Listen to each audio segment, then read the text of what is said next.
আজকে তোমাদের একটু নোটে মাছের ভিডিও ইচ্ছে হলো শেয়ার করতে। জানি তোমাদের বাড়ি সবাই এই রেসিপি জানো, তাই ইচ্ছে হলো শেয়ার করতে, ওই জন্য শেয়ার করছি।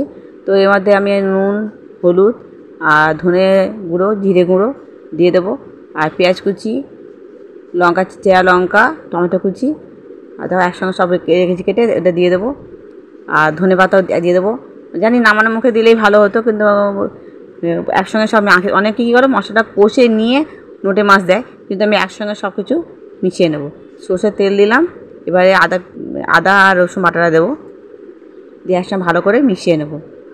একদম শুকনো শুকনো ঝোড়োটা আসলে আমাদের কত মাসে খেতে খুব ভালোবাসে, সেই জন্যে। আর চাইলে তোমরা কাঁচা লঙ্কাটা আদা রসুন সময় বেটে নিলেও ওটাও খেতে ভালো হয়, কিন্তু আমাদের আগেই বলছি আমরা গুঁড়ো লঙ্কা কিন্তু ব্যবহার করি না। তো তোমরা গুঁড়ো লঙ্কা তো দিয়েই খাও অবশ্যই, কিন্তু আমরা যেহেতু খাই না ওই জন্য দিইনি। কিন্তু শুধু গুঁড়ো লঙ্কা ছাড়া একদিন করে খেয়ে দেখো, খুব ভালো লাগবে।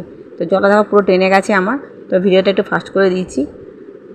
আর এতক্ষণ ধরে তোমাদের ধৈর্য লাগবে না কি এতক্ষণ ধরে একটাই রেসিপি এতক্ষণ ধরে দেখার, ওই জন্য আমি একটু ফাস্ট করে দিতে। আমার শুকনো শুকনো ঝোঝো হয়ে গেছে, আর গরম গরম ভাতের সঙ্গে সবারই খুব ভালো লাগে, আর এর পকোড়াও খুব ভালো লাগে।